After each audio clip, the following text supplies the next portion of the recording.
প্রিয় শিক্ষার্থীবৃন্দ, সবাই কেমন আছো? আশা করি ভালো আছো। যাক, অনেক ঠান্ডা পড়েছে, সবাইকে একটু খুবই সাবধানে থাকবে। হ্যাঁ, ঠান্ডা থেকে যাতে সেফ থাকতে পারো সবাই। আর গ্রামে যদি যাও কেউ, সাথে ঠান্ডার কিছু ওষুধপত্র নিয়ে যাবে সাথে করে। হুম, এবং গরম জামা কাপড় নিয়ে যাবে। তারপরে গ্রামে তো আমাদের যেতেই হবে। তারপর আমরা যাব, কিন্তু কিছু ওষুধ, যেমন প্রাইমারি যেই ওষুধগুলি আমাদের ফার্স্ট এডের এগুলি লাগে, যেমন প্যারাসিটামল, তারপরে ঠান্ডার ওষুধ কিছু, তারপর তোমার গরম জামা কাপড়, এগুলি কিন্তু নিয়ে যেতে হবে। হ্যাঁ, মজাও করতে হবে, আবার কি প্রোটেকশনও রাখতে হবে। ঠিক আছে, সেফটি ইজ দ্য ফার্স্ট। কি, সেফটি ইজ দ্য ফার্স্ট, এটাকে আমাকে বা আমাদেরকে মনে রাখতে হবে। ওকে, ঠিক আছে। তো আমি আজকে আসছি তোমাদেরকে মডিফাই সম্বন্ধে বা মডিফায়ার সম্বন্ধে কিছু টিপস দেওয়ার জন্য। আমি তো প্র্যাকটিক্যাল ক্লাসে তোমাদেরকে মডিফায়ার অনেক করিয়েছি। এসএসসি যারা, আমি এই মডিফায়ারটা করবো কিন্তু যারা এসএসসি স্টুডেন্ট, হ্যাঁ, এই 2025 পরীক্ষা দিবে, হ্যাঁ, তাদের জন্য কিন্তু। ঠিক আছে, তো এখন সেই মডিফায়ারের উপরে আমি যেগুলি প্র্যাকটিক্যাল করিয়েছি, জাস্ট একটু তোমাদেরকে আবার একটু রিপেয়ার করা বা একটু রিভাইজ করা। সেটি মডিফায়ারগুলি বেসিক্যালি কি 12টা রুলসের মধ্যেই থাকে, 10 থেকে 12টা রুলসের মধ্যেই থাকে। এর মধ্যে কিন্তু আমরা পড়ে ফেলি। যেমন প্রথম হলো আর্টিকেল।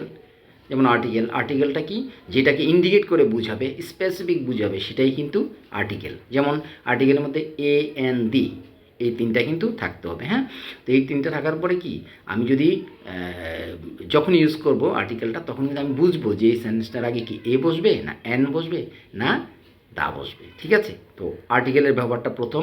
তাহলে কি ব্যবহার করতে হবে, আমাকে যখন বলবে যে আর্টিকেল ইউজ করো, তখন আমরা এ এন অথবা দি এর ব্যবহারটা আমরা করতে হবে। ঠিক আছে, আচ্ছা, 2 নম্বরে আসি, আমাদেরকে প্রেজেন্ট পার্টিসিপল বলবে যে মডিফায়ারে কি বলবে যে ইউজ প্রেজেন্ট পার্টিসিপল। তো প্রেজেন্ট পার্টিসিপল দ্যাট মিনস কি, ভার্বের সাথে আইএনজি যোগ।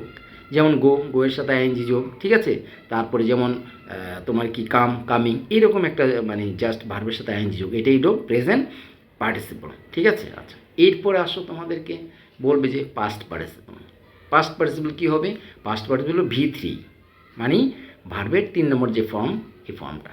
যেমন তোমার কেম কাম, গো ওয়েন্ট গন, তাহলে এখানে গনটা হলো কি প্রেজেন্ট, পাস্ট পার্টিসিপল। তারপর ফেল ফলেন, এরকম। তারপরে আমাদের এই যতগুলি আছে, যেমন ওয়ান্টেড, হ্যাঁ, তাহলে ওয়ান্টেডটা হলো পাস্ট পার্টিসিপল। তাহলে পাস্ট পার্টিসিপল যখন ইউজ করতে বলবে, তখন আমাকে, যেমন রিটেন বুক, তাহলে the book is written by কি, কাজী নজরুল ইসলাম। তাহলে রিটেন বুক, দেখো রিটেনটা কোথার থেকে আসছে, রাইট রোড রিটেন। ঠিক আছে, রাইট রোড রিটেন থেকে। তাহলে রিটেনটা হলো এখানে কি, রিটেন বুক মানে কি, মানে লিখিত বই, যার লিখা বইটা। তাহলে রিটেনটা এখানে পাস্ট পার্টিসিপল চলে আসছে। তাহলে রিটেনের পরে আমাকে নাউন, দেখো বুকটা কিন্তু নাউন হয়ে গেছে, কী হয়েছে, নাউন। ঠিক আছে, তাহলে রিটেন বুক এটা। আচ্ছা, এরপর আসি আমি ডেমনস্ট্রেটিভটা কি 4 নম্বরে। তাহলে 3 নম্বর আমরা বললাম, 4 নম্বরে ডেমনস্ট্রেটিভটা হলো কি, দিস, দ্যাট, দোজ, সাম, এগুলি হলো ডেমনস্ট্রেটিভ। এই ডেমনস্ট্রেটিভ যখন ইউজ করতে বলবে, তখন আমরা কিন্তু এই 4টা বা 5টা এগুলি যা আছে, এগুলি আমরা ইউজ করতে হবে। ঠিক আছে, এটা হলো ডেমনস্ট্রেটিভ। তারপরে আমাকে বলবে কি, প্রেজেন্ট পার্টিসিপল বললাম, ডেমনস্ট্রেটিভ বললাম, পাস্ট পার্টিসিপল বললাম, আর্টিকেল বললাম। ঠিক আছে, এরপরে আমরা হলো প্রি মডিফাই। এখন দেখো, মডিফাই কিন্তু অ্যাকচুয়ালি আমরা 2টা ভাগে ভাগ করি, প্রি মডিফাই আর হলো পোস্ট মডিফাই। তো প্রি মডিফাইটা কি, প্রি মডিফাই হলো adjective. Pre modify equal to কি, অ্যাডজেক্টিভ আমরা কীভাবে করবো, প্রি মডিফাইয়ের অ্যাডজেক্টিভ, যেমন আমরা ওই যে বলি না বিউটিফুল, তারপরে ইজ ক্রুয়েল, তারপরে কি, মানে যেই অ্যাডজেক্টিভগুলি আছে, বিউটিফুল, ক্রুয়েল, তারপরে ওয়ান্ডারফুল, হ্যাঁ, এই যে এগুলি হলো অ্যাডজেক্টিভ। দোষ গুণ অবস্থা যদি বোঝায়, সেটাকে আমরা অ্যাডজেক্টিভ বলি। ঠিক আছে, আচ্ছা, তারপরে এলো আমরা পোস্ট মডিফাই করবো। পোস্ট মডিফাই যদি করি, তাহলে পোস্ট মডিফাইটা কি, আমরা অ্যাডভার্ব হিসাবে ইউজ করবো। অ্যাডভার্ব কি, যেমন ফাস্ট, কুইকলি, প্রপারলি, ঠিক আছে, হাইলি, যেমন হি ইজ হাইলি এডুকেটেড। এই যে এরকম কথা বা ওয়ার্ডগুলি যখন আসবে, তখনই আমরা কি করব, এটাকে পোস্ট মডিফাই হিসাবে ইউজ করব। ঠিক আছে, আচ্ছা, এরপরে আসে এ পজিটিভ। দেখো এই পজিটিভটা কি, এই পজিটিভ হলো যে নাউন প্লাস নাউন, মানে নাউন প্লাস নাউন, দুইটাই নাউন হবে। যেমন আমরা বলি না যে ম্যাঙ্গো ট্রি, তো ম্যাঙ্গো ট্রি মানে কি, ম্যাঙ্গো একটা নাউন, আবার ট্রি একটা নাউন। তাহলে ম্যাঙ্গো আলাদা নাউন এবং ট্রি আলাদা নাউন, তাহলে দুইটা মিলে হয়ে গেছে কি, নাউন অ্যাডজেক্টিভ। দ্যাট মিনস একটা নাউন আরেকটা নাউন, তার মানে একটা নাউন হিসেবে কাজ করে, আরেকটা কিন্তু অ্যাডজেক্টিভ হিসেবে কাজ করে। দেখো আমি যদি বলি ম্যাঙ্গো ট্রি, কিসের গাছ, আম গাছ, তাহলে আমটা এখানে কি অ্যাডজেক্টিভ হিসেবে কাজ করেছে, ঠিক আছে। এটা হলো তোমার কি এ পজিটিভ। আচ্ছা, এরপরে আসি আমরা যেটা, সেটা হলো যে এ পজিটিভ প্লাস নাউন, ঠিক আছে। এ পজিটিভ প্লাস নাউন, তাহলে কী হবে, দুইটা নাউন তো আমি আগেই বলেছি, ম্যাঙ্গো ট্রি। তাহলে কি এ পজিটিভ, দ্যাট মিনস আমি যদি অ্যাডজেক্টিভ হিসাবে এ পজিটিভ অ্যাডজেক্টিভ হিসেবে ব্যবহার করি, তাহলে কি big mango tree, big mango tree, তাহলে এটা একটা বড় একটা কি আম গাছ। তারপরে কি স্মল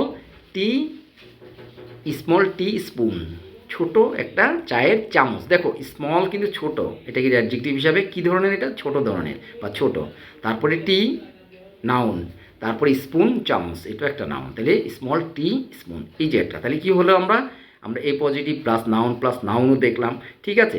এখন আরেকটা জিনিস চলে আসে, ইনফিনিটিভ। ইনফিনিটিভটা আমরা কীভাবে বলবে যে ইনফিনিটিভ ইউজ করো, ইনফিনিটিভটা সবসময় যেটা করবো আমরা, সেটা হলো টু প্লাস V1, মানে ভার্বের প্রেজেন্ট টেন্স, ঠিক আছে। এটা হলো কি ইনফিনিটিভ। ইনফিনিটিভ যদি বলে তাহলে কী করবা, যেমন to go, to run, to come, এই যে টু এবং ভার্বের কি প্রেজেন্ট টেন্স, মানে প্রেজেন্ট ফর্ম, তার মানে কি এটা হলো ইনফিনিটিভ। ইনফিনিটিভ পরে এখন দেখো আমরা আরেকটি যদি বলি, যে আমরা আরেকটা বলি যে পসেসিভ, কি পসেসিভটা কি, যেমন ইউজ পসেসিভ যদি বলে, তাহলে পসেসিভের ক্ষেত্রে আমরা বলবো যে পসেসিভ মানে কি মাই, হিজ, হার, দেয়ার, ইটস, এগুলো হলো কি পসেসিভ, ঠিক আছে। এটা হলো পসেসিভ। তাহলে তুমি মডিফায়ার ক্ষেত্রে পসেসিভও বলবে, হ্যাঁ। তারপর তোমাকে বলে কোয়ান্টিফায়ার। কি কোয়ান্টিফায়ার মানে পরিমাণবাচক জায়গা, নাম্বারিং, যেমন তোমাকে মেনি, মাছ, এ লট, এগুলি হলো নাম্বারিং, এগুলি হলো কি কোয়ান্টিফায়ার। তাহলে কোয়ান্টিফায়ার মানে কি, আমরা এ লট, মেনি, মাছ, এগুলি কোয়ান্টিফায়ার। আচ্ছা, তারপরে আমাকে বলতে হবে কি ইন্টেন্সিফায়ার। ইন্টেন্সিফায়ার মানে ভেরি, হ্যাঁ। হি ইজ ভেরি উইক, সে অত্যন্ত দুর্বল, তাহলে এখানে ইন্টেন্সিফায়ার কি ভেরি, ঠিক আছে। আবার কিছু ক্ষেত্রে আমরা ভেরির ব্যবহার কিন্তু করতে পারবো না, যেমন he is so weak that he can not walk, তাহলে কিছু ক্ষেত্রে সো এর ইউজ করতে হবে, কি সো এর ইউজ করতে হবে। যেমন হি ইজ ভেরি উইক কিন্তু হবে না, he is so weak that he can not walk, তাহলে কী হবে এখানে সো, তাহলে ভেরি, সো, এগুলো হলো কি তোমার ইন্টেন্সিফায়ার। দ্যাট মিন ইন্টেন্সিফায়ার বলতে আমরা বলি যে আসলে মেইনলি হলো যে খুব ভেরি, ঠিক আছে। তাহলে কোয়ান্টিফায়ার বললাম, তাহলে আমরা এই পজিটিভ বললাম, তারপরে কি বললাম, ইনফিনিটিভ বললাম, তাহলে পোস্ট মডিফাই আমরা বললাম, এই পজিটিভ বললাম, এখন তোমাকে এই পজিটিভ প্লাস নাউন বললাম, আর্টিকেল বললাম, ঠিক আছে। আর কি ডেমনস্ট্রেটিভ বললাম, present participle, past participle, just এই জিনিসগুলি দিয়েই কিন্তু আমাদের মডিফাইটা করতে হবে। তো মডিফাইটার জাস্ট একটা সাধারণ ধারণা আমি দিয়ে দিয়েছি। এরপরে ক্লাসে যেটা আমরা করব, সেটা আমি তোমাকে প্রতিটা উদাহরণ অনুযায়ী দেখিয়ে দেব যে কোনটায় কীভাবে ইউজ করা যায়। যেহেতু ভিডিওটা অনেক বড় হয়ে যাবে, তো এই ধারণাটা তোমাদেরকে আমি দিয়ে দিলাম। তোমরা যদি ভিডিওটা দেখো, পজ করে জাস্ট নাম্বারিং করবা যে আমি কয়টা বলেছি, 12টার মতো মনে বলেছি, 12টা পয়েন্ট আউট করবা, এরপর 12টাই লিখে রাখবা, যখন মডিফায়ার করবা তখন এই 12টা তুমি জাস্ট ফলো করলেই হবে, ঠিক আছে। এবং তুমি এইগুলির উপরে আমরা মডিফাইটা করি। তো মডিফায়ারটা যখন করব, এরপরে আমি প্রতিটা সেন্টেন্স আলাদা করে তোমাকে দেই বা তোমাদেরকে বুঝিয়ে দেবো। তোমাদের অনলাইনে তো আছেই, কিন্তু আমি যখন প্র্যাকটিক্যাল ক্লাস করি তোমাদের, তখন আমি বুঝিয়ে দেবো, ঠিক আছে। ওকে, রিপ্লাই দিও আমাকে অ্যাজ সুন অ্যাজ পসিবল, আর সবাই ভালো থেকো, ঠিক আছে।